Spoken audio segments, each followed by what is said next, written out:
there are still so many games for us to go over from Gamescom, so we That's me. thought that we would actually go over a few more of them in yet another Roundup video. That's right, this is Roundup Part 2. Insert snazzy catchline here in post. Yeah, do it. There are a lot of games on this list I want to talk about, and I'm going to pick Sonic X Shadows Generations to go over first, because you're a huge Sonic fan, and I am not.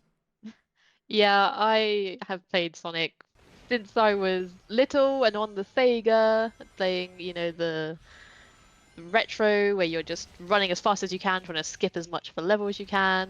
My favorite is Sonic Adventure and Adventure 2.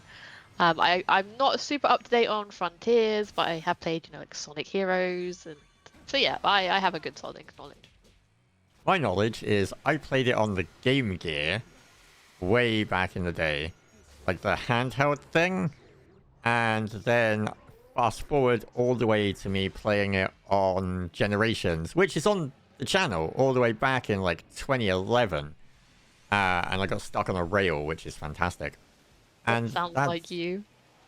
yeah, I know, right? And that's it. Like my knowledge of Sonic is he's a blue hedgehog who goes fast, and I have like I'm it's hyperbole a bit because I do obviously know more about it than that, but to me it always seems really weird that it's like the concept is go as fast as you can, see as little of the level as possible. The faster you go, the better you're doing, and it doesn't work for my brain when you're meant to be listening to this great music and checking out this awesome level design, and there's secrets to find and all of this stuff, and it feels like it's the literal antithesis of what you're meant to be doing, because you're meant to be just going as fast as you can. Like, he's a blue hedgehog, go fast.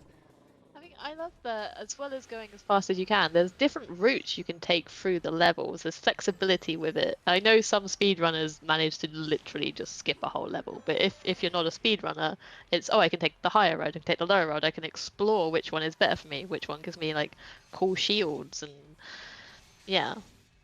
Yeah, it's so weird to me as someone who has a brief thing of Sonic that it's like, huh, speed. Speed is the game. Speed is what you're meant to be doing. Go fast. That's it. Go as fast as you can. And it was quite interesting to sit down and, after having played Generations and taking a brief kind of like toe dip on Frontier, to get to play Sonic X Shadow Generations, which is an awful name, for a great game, because it's a remaster of that Generations game with Shadow added in, which kind of feels like you're getting, your main course, and now they've added dessert as well. And it was crazy to see the difference in playstyle between the two from someone who doesn't have much experience playing as Shadow. But also you could really see like the learnings from the like Frontier and how they used that to polish up the Shadow levels, which were already big from, back then in like Sonic '06, I think it was, for some of those levels that we got to see. Like, we got to see, what was the level? So we got to play Kingdom Valley was the more like linear level we went through. I say linear, but it did feel big like Frontiers. It was a very large world, large set pieces. But we were Shadow, so we had that feel to it of, I'm gonna always refer to Sonic Adventure 2 because that's when like I first fell in love with Shadow, It's also a where great game, right? it is my favorite game. But yeah, so you're going fast, but with Shadow you always have some fighting to do. And while he has a similar like kind of mechanic to Sonic, he goes fast, but instead of his legs moving really fast, he's cool skating. He also has the extra things like I got so excited when he did like chaos control and like throws things around, because it's such a Shadow thing where you have that nostalgia but built into a level. You feel like you've played it before, but it's new. Yeah, it was crazy to me to see that, it had been so long since Generations. Generations feels a lot newer to me than 2011. And so to get a remaster of it and get like Shadow on top, it just, like, in my brain, it feels like Generations came out in like 2018, but that's not the case. So it's nice to see them kind of being like, hey, we're going to polish these up. And it's nice to see that, like, obviously with the movie coming as well, they're going to be doing things with Shadow, and that's kind of great synergy there. But the fact that even though the concept is go fast, there's a lot of freedom that you can make with like the way that you're approaching it in like you said, in regards to how Shadow and Sonic play so differently. Yeah, we got to play a couple of boss fights with Shadow as well, and I think that also gave you a lot more insight into like how he plays, who he is, because the Metal Overlord boss fight we did, it was that giant metal dragon, which is actually a form of Metal Sonic, but it was in the large Nerd. water level. So we were like running around throwing items at the boss, and there was an interaction there where the boss would actually make fun of you for using chaos control. And it's just awesome to kind of play these, have the nostalgia, have the new bits. I know I was doing also the Bio Lizard fight, which I told you Sonic Adventure 2, love it. And I have beef with this lizard because if like the end of that game in space fighting it was just the most awful thing. This was the incarnation of Bio Lizard where he's on the ground and he's got all these like purple things that he's throwing at you, and he's moving around trying to snap you with his mouth or hit you with his tail if you get too far or too far back or far forward. And it was nostalgia. It felt like the old fight, but it felt smoother because the controls are nicer, everything's upgraded, and you've got that sense of achievement of like, I know who you are and I'm gonna beat you this time. There's a fun thing for me, which is, I guess it's not. It's more like, oh, kids these days sort of thing, where it's like, I remember back in my day when Sonic bosses would jump on its head 3 times, and that was the end of the fight. And it's always amazing to me to see the evolution of how you go from, well, here are the Sonic fights in the 2D ones, to here is what we've achieved with the 3D fights, and like the freedom and like the scope and size of some of these bosses. I think, The Bio Lizard still has that core. You don't jump on its head, but you were still aiming for like the weak spot on its back. It's just how you get there has evolved. yeah, it's that it's an evolution. Like you can still see the core of it, but it has evolved into something like larger and more impressive in scope. Yeah, and you also get the music, so you still have that old nostalgia music. So I think me and you were just like bopping along to it when we did like Chemical Plant and all these things that like I remember that music. It's just snazzier now. Oh yeah, that's the thing. Like even as someone who only has a brief kind of history with some of the Sonic games, I still know things like Green Hills and like Casino and like Chemical Plant, and like that music is still something that like it's like Kirby. If I just think about the name, the music starts playing in my head because it's so iconic and so memorable. Also, rolling around at the speed of sound, which is from one of the adventure games, I think. Well, like Adventure 2, it's the intro. So There you go. do you get the panic of like the underwater sound? Like if I say that, Oh yeah, no, is it in your head like, now? even as someone who has only like played some Sonic drowning levels, I have an inherent hatred of that drowning music. It's Yeah. tension in its highest form. I think that's like a good description of this game though, is it's nostalgia. It will give you that nostalgia feeling in everything it's doing, but it feels clean and polished. It's that wonderful thing, I think, of how you remember a game looking. Like, there's always the kind of conversation of you remember a game looking better in your head than how it used to look. Like, when characters were 4 rectangles and a circle stuck together. And so you imagine this crisp, clean, vibrant graphics, and this game gives you and delivers on that crisp, clean, vibrant nostalgia. And I think it just works perfectly. Yeah, you definitely get that kind of perfect world view in your head, but sometimes you'll go back and play and it won't be like that. There was a boss, a golem that you had to jump on its head, and actually the jumping in the game was so bad that double jump would just send you into the floor. So I love having these remasters where it's like, no, I can remember that fight the way it should be. So this is one you're looking forward to then? Yeah, Sonic, it's Shadow. Shadow, the ultimate life form with chaos control. Like, yes, more, please. So moving on from Sonic X Shadow Generations, an awful name, to Steel Seed, which was a little bit of a smaller game from Storm in a Teacup, and I can only describe this game as hardcore stealth-based combat. Is Very that? much so hardcore. I like it's like that dark sci-fi world. You're going to save humanity from extinction, but they've got the twist of you're not just gun shooting getting there. You have to be stealthy. Yeah, it was. I'm notoriously bad at stealth games. I always try to go the stealth route, and then, as anyone who's watched any of the streams or videos can attest, it always goes sideways in the most hilarious ways. Deus Ex is a key reminder of that, but it was great to see just how important stealth was in this game. Like, yeah, you can fight, and if you do get caught, you have the ability to kind of defend yourself, but it is a lot harder if you decide to go the combat route. Like, the way that they have kind of worked on the stealth, like just designed an entire game around stealth mechanics, really does feel a little bit niche, but also at the same time, like, there aren't many games like that. Yeah, I think it also had an interesting part where they said it was like Tomb Raider, where they want you to have a freedom of choice in combat and like skills improve based on what you're trying to do. But it is very stealth focused. I kept accidentally not stealth attacking, and you are very quickly overwhelmed. Yeah, you reminded me. They mentioned that, like, depending on how you play, you will be purposely leveling up the things that you do, which is always a great system in a game. I really dislike when you're leveling and you get something that's irrelevant to you, and it's just like, oh, neat, I got a ranged skill and I'm playing a melee character.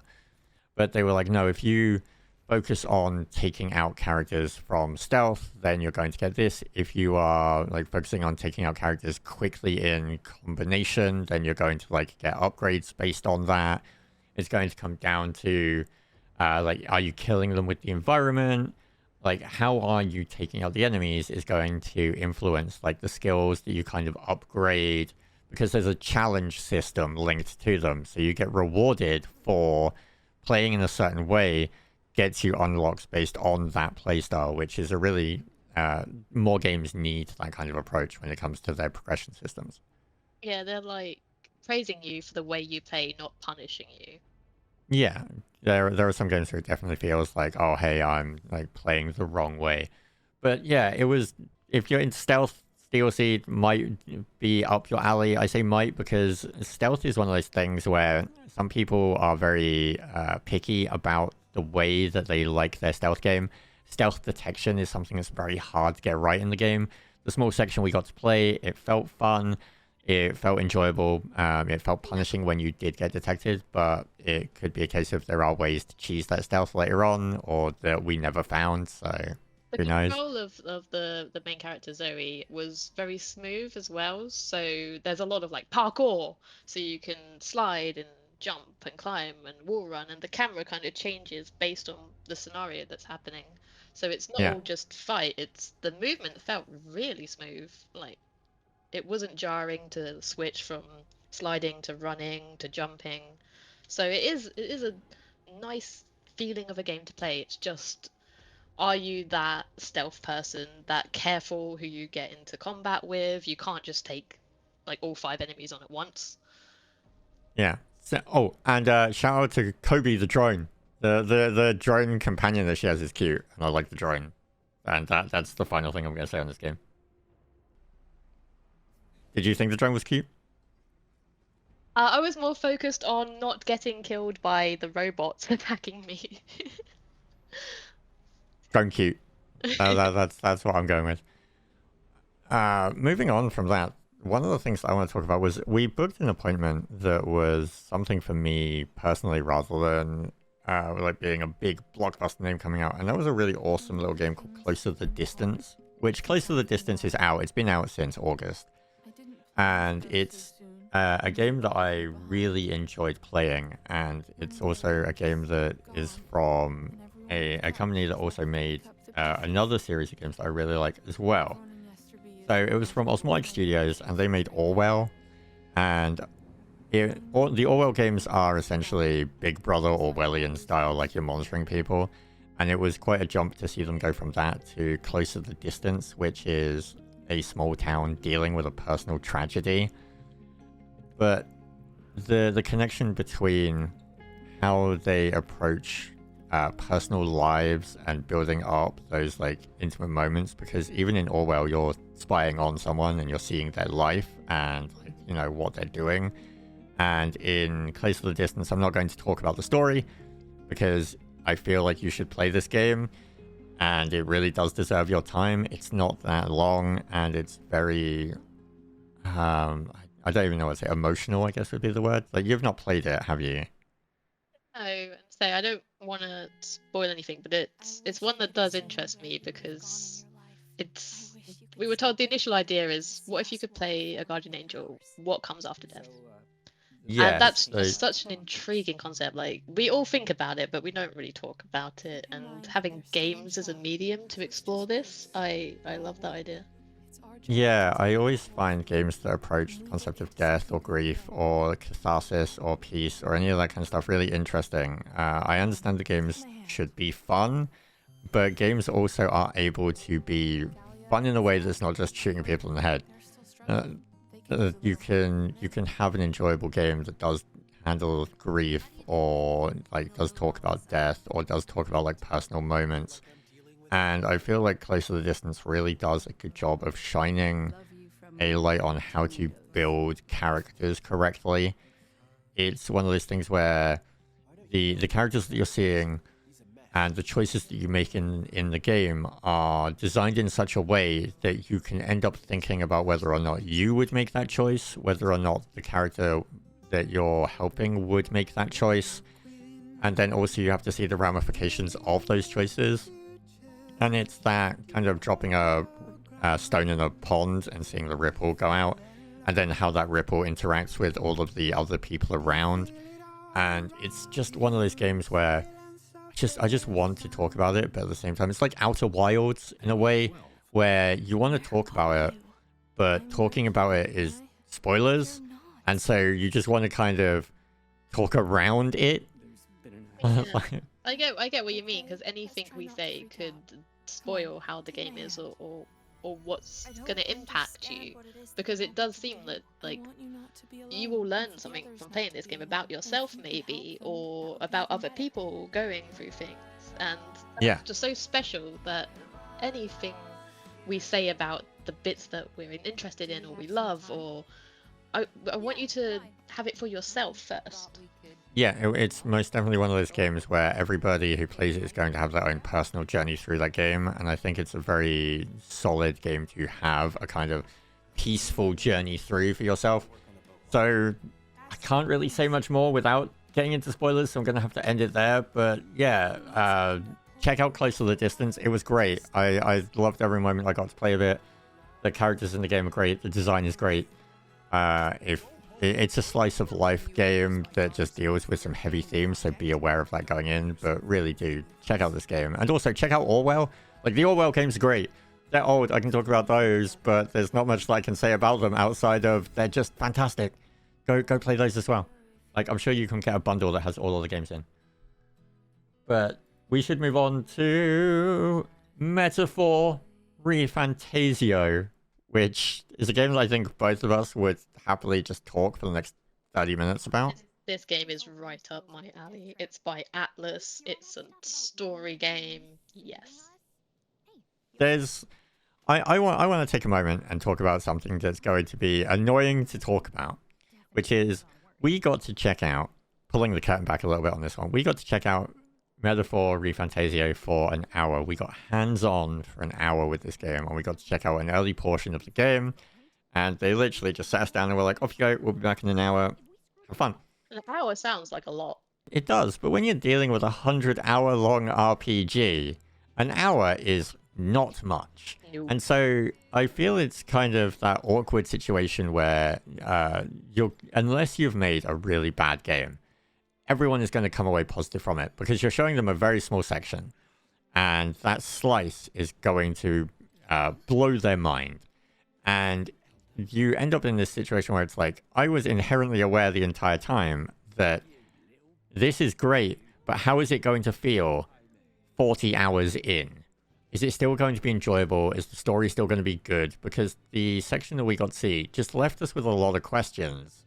And the hour that we saw was at the very start of the game. I think it was literally the first hour of the game. It was this, like, the king has been murdered. This is your character. You need to go do something. Yeah. And lots of story and world building. Yeah.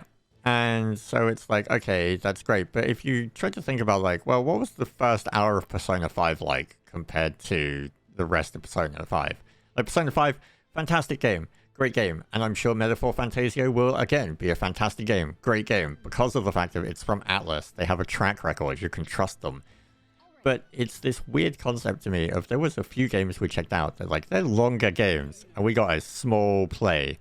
And I don't know. There's something about that. Like, you can't give someone 20 hours. You can't give them a 20-hour preview, especially during an event like that. So it just ends up in this situation. But anyway. I'm not sure you even really go into a palace an hour into Persona 5, do you? And if you do, not for long. Well, you have like Persona 5 starts on a high. Persona 5, you have that escaping from the casino. Oh, you do. Yes, yes. Yeah, and I think you're even in the interrogation room at the beginning of Persona 5. And so, like, it starts on a high, and then it cuts to the school. Or, like, you go into the coffee shop, and then cuts to the school. And so it's like, that doesn't happen so much in this. You don't start on a high. You start on, like, a story high, and then you're giving your character, and, like, you're setting up. And it's a great setup. Like, I met characters in that first hour who I was like, this is Ryuji. This is my Ryuji for this game. He's going to be my bro, and we're going to hang out, and we're going to go on a boys' trip the whole game. And I love this man. You've got that intrigue of, like, you're on a secret mission. Oh, like, why are we here? What are we doing? Our character is, you know, this elder, this race it faces discrimination, and some people don't even believe you exist.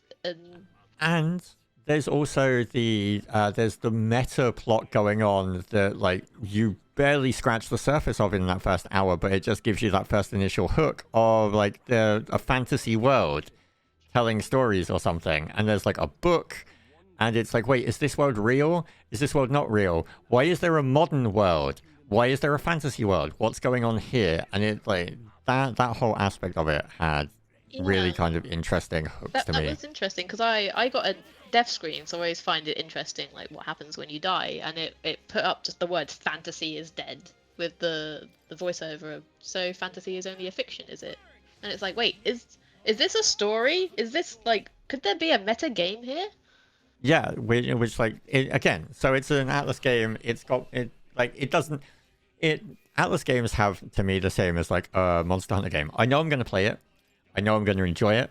It just depends where on that scoring scale it's going to fall. Like, unless they do something monumentally wrong, I am going to give it a good score. It just comes down to, is it a 9? Is it a 10? You know, that level of how good is this going to be? Like, I know it's going to be good.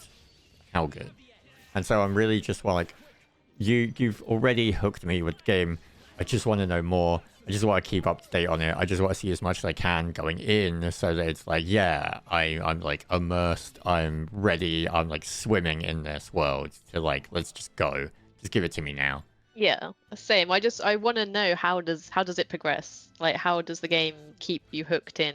Because it's a long game, and I just want to know where that story's going. I want to know the combat, because there was some open world combat that we did. Just, you know, you see the monster and you fight it in open world, but there was also, like, some boss battles that we saw some other people doing, and they looked pretty epic.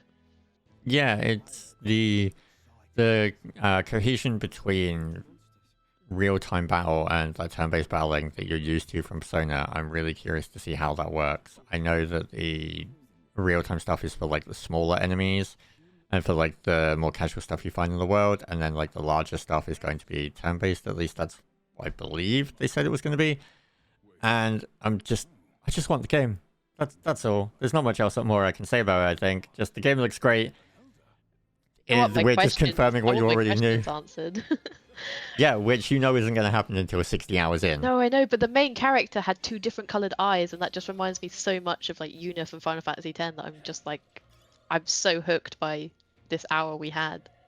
And you could have had You could have had two colors of hair, like Fire Emblem. Oh, I could have done. But like that to me that means something. So, there's these little things that they're not shouting about that are just like rumbling under the surface of what we played and we just didn't get enough time. I want more. Spoilers for like a 15-year-old game. The fact that you are traveling with a fairy companion makes me completely untrusting of them ever since I played Oh, Bravely Default. every time I see a fairy in any game now, I'm just like, don't trust it. I have trust issues because of Bravely Default. It's just destroyed me. So, talking about small tiny critters that do fun things, how about we talk about Squirreled Away? The game where you are a squirrel who squirrels things away. Woo. This entire game was fantastic to me, and I took the appointment based on the fact that they were like, "Hey, do you want to play a survival game where you're a squirrel in a park?" And I was like, "Yes, I want to play a game where I'm a squirrel in a park trying to survive." And they were like, "Boy, do we have a game for you!" So, Squirreled Away, which at the time we knew was Project Acorn, is a fun little light survival game where you literally are solving puzzles and trying to just have this kind of playground vibe in a park as a squirrel. And you meet like, I think we met like the Squirrel King, and we had to solve things for them. And there was like puzzles, and there's a dog or a cat that's chasing around as well. There's like no combat in the game. For a survival game, there's no combat, but there is a big scary dog. Yeah, so they originally were way more hardcore on the survival, and then they realized this isn't what we want. This isn't as fun as we want it to be. So let's strip that down. And they removed some of the survival elements out of it.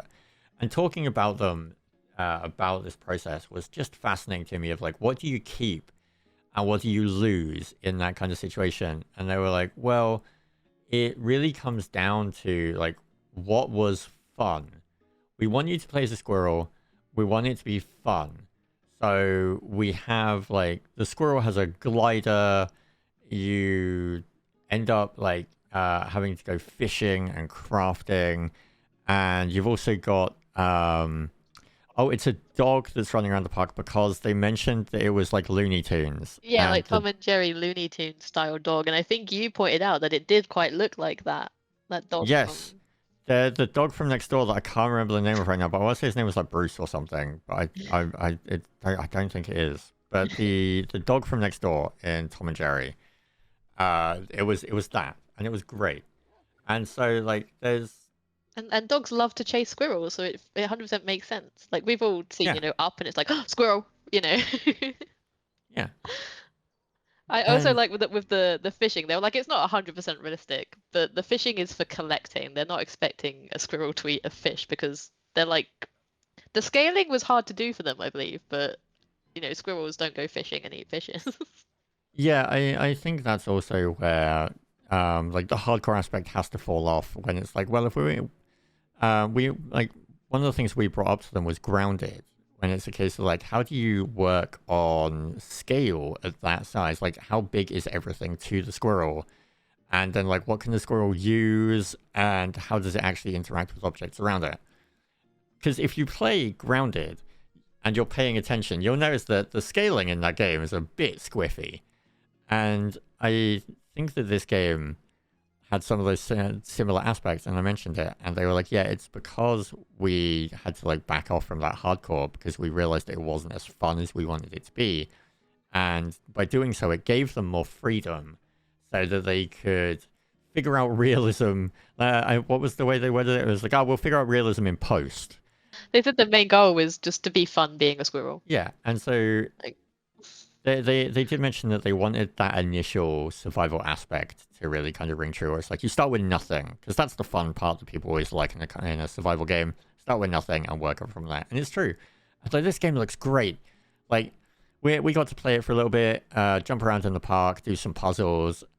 They very much are kind of following that grounded biome aspect way of looking at it, where like yes, it is one park, but there are different parts to the park. The same way as like you're in grounded, there is a backyard, but there are different parts to the backyard, like the sandbox or like the under the shed and stuff like that. And yeah, there's progression. There's tiers of items. The glider we got, but I think you have to make it in the game, so you can't automatically go wherever you want. Yeah, it's really impressive to see that. I think they were like a team of 6 people.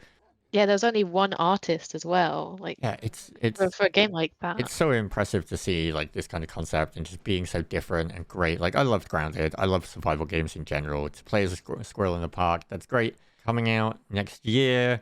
I'm sure there are many other places that are also talking about this now because like the embargo has dropped, and it just it looks so fun. I'm excited to like keep up on this one, and hopefully we'll get more coverage of it in the future. And yeah, like what a great note to end on. Squirreled Away is just it's it's fun. Relaxing fun. Yeah, who doesn't want to just be a squirrel and forget all of the chaos in the world and get chased by a dog? It's a lot simpler. So there you go. That was 5 games? Question mark? 5? Yeah, 5. Five games. Sonic X Shadow Generations, Steel Seed, Close to the Distance, Metaphor ReFantazio, and Squirreled Away. 5 games. A nice little happy roundup for you. Thank you so much for listening to us talk about those. Hopefully you enjoyed it. Feel free to leave any questions or comments down below about any of the games. Tell us which one was your favorite, all that good stuff. Hit the buttons associated with engagement that you should do because, you know, it benefits us. And we'll have a solo video maybe in a couple of days and another roundup after that. We've got, I think, 3 more roundups planned and like other titles scattered in between. And also we're going to start getting back to, you know, newer titles as well that are coming out because, yeah, games. It's an unending cascade of games constantly. You know, fun, all that stuff. Go buy things. Capitalism. Until then, thank you so much for just hanging out with us and talking. And this ramble has gone on for too long, so we're ending it right now. Bye!